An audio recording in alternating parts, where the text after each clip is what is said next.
ओम गं गणपतये नमः। ओम पार्वती पतये नमः। ओम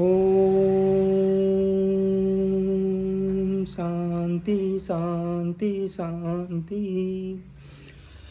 मित्रों, पिछले 2 वीडियोस में जो हमने आपको बताया कि राजनीतिक IPL, जिसके अंतर्गत राज्य सरकार और केंद्र सरकार एक दूसरे के विरुद्ध हमेशा सभी कार्य कर रहे हैं तथा उनके मेन मकसद या प्रमुख मकसद उनका है कि सत्ता में किस तरह काबिज रहें और देश की जनता के न बल्कि अपने वोट बैंक की राजनीति को ही आगे बढ़ाते रहें।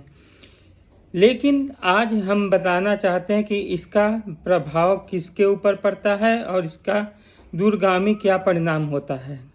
जैसा कि हमारे देश में आप लोगों ने पहले से भी न्यूज़ सुना होगा, जानकारी होगी ही कि इस तरह की राजनीति करने वाली पार्टियां आज से नहीं सदियों से रही हैं। लेकिन 1947 के बाद या 47 तक से बात करें तो हमारे देश में इस तरह के जो एक तरफ अधिक प्रेम दर्शाने और एक वोट बैंक की राजनीति या अपने पावर में रहने के लिए लोगों ने इस देश के जनता के संग कितना दुखद, दर्दपूर्ण और कितना निर्लज्जता पूर्वक कार्य किया, उसका उदाहरण हम लोग देख सकते हैं। 1947 में स्वाधीनता संग्राम के समय या स्वाधीनता के रात्रि के कुछ दिन पहले से ही देश में विघटनकारी शक्तियां आपस में सक्रिय हो गई थी।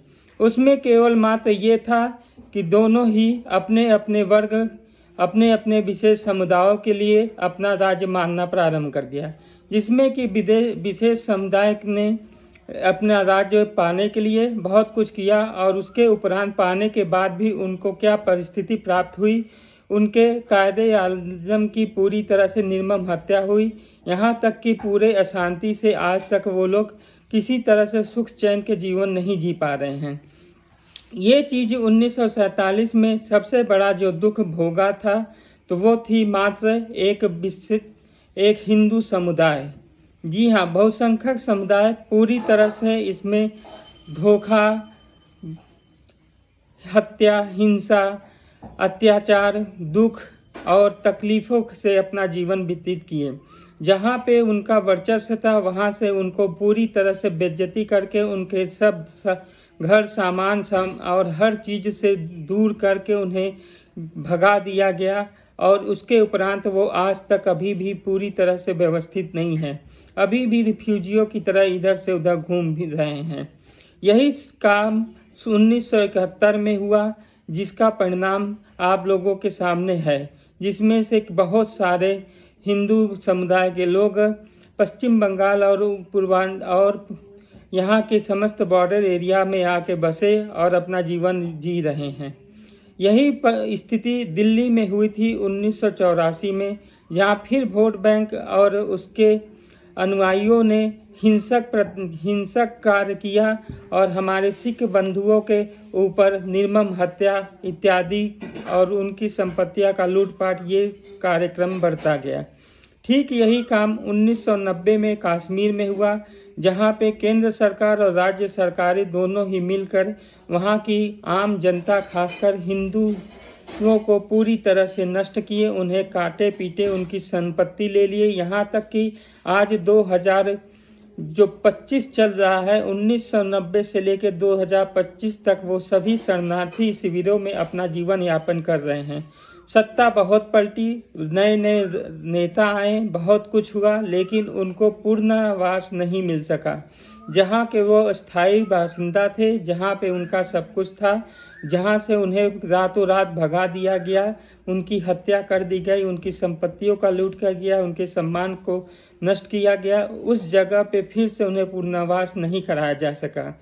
ये बहुसंख्यकों के ऊपर किया गया सबसे बड़ा ट्रेजेडी है और सबसे बड़ा निर्मम हत्या है। और इस तरह का खेल केवल हमारे देश यानी भारतवर्ष में ही हो सकता है, क्योंकि केंद्र सरकार, राज्य सरकारें बस अपने स्वार्थ के लिए इस IPL में जैसे दोनों ही अपनी शक्तियों का उपयोग मात्र गेंद रूपी जनता के ऊपर प्रहार करके ही बस अपनी वाही लूटते हैं। यहाँ पे जनता एक गेंद की तरह दोनों तरफ से पिस रही है। कोई भी उनका साथ नहीं दे रहा है, क्योंकि हमारे शास्त्रों में भी कहा गया है कि सबई सहाय सबल को, निर्बल को न सहाय।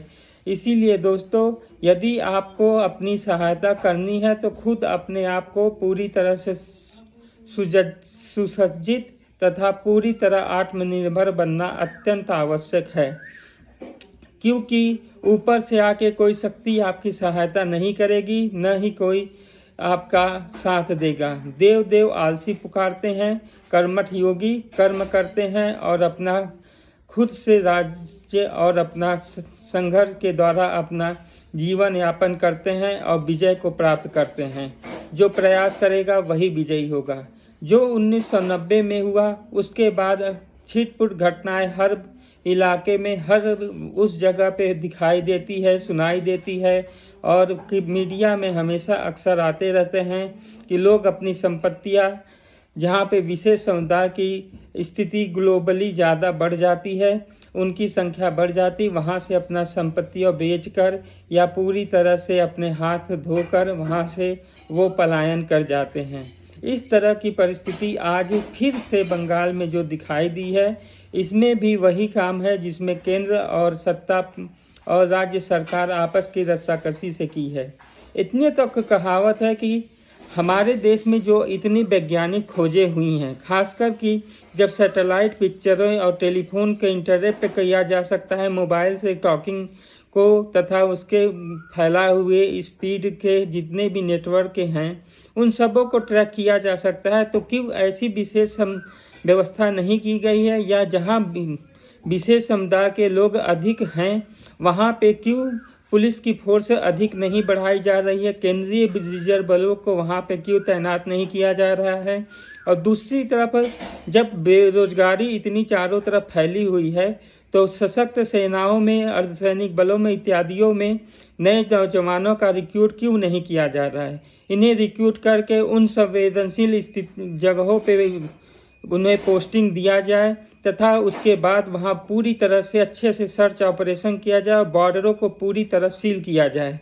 ऐसा सील किया जाए जिससे कि केवल स्टेट ही नहीं बल्कि विश्व के कहीं से भी कोई भी आपत्तिजनक घुसपैठ हमारे देश में न हो सके। सबसे बड़ी कमी है जो हमारे गृह मंत्रालय और रक्षा मंत्रालय का, कि वो अभी तक अपना पुराने दुश्मनों से अभी भी कुछ सीख नहीं पाए हैं, पुरानी गलतियों को फिर दोहरा रहे हैं। जब आपके पड़ोस में ऐसे हिंसक जानवर हैं तो आप इन लोगों के लिए क्यों प्रेम की भाषा बोलना चाहते हैं।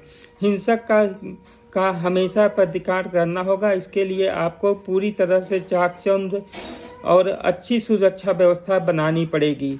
जय हिंद, वंदे मातरम।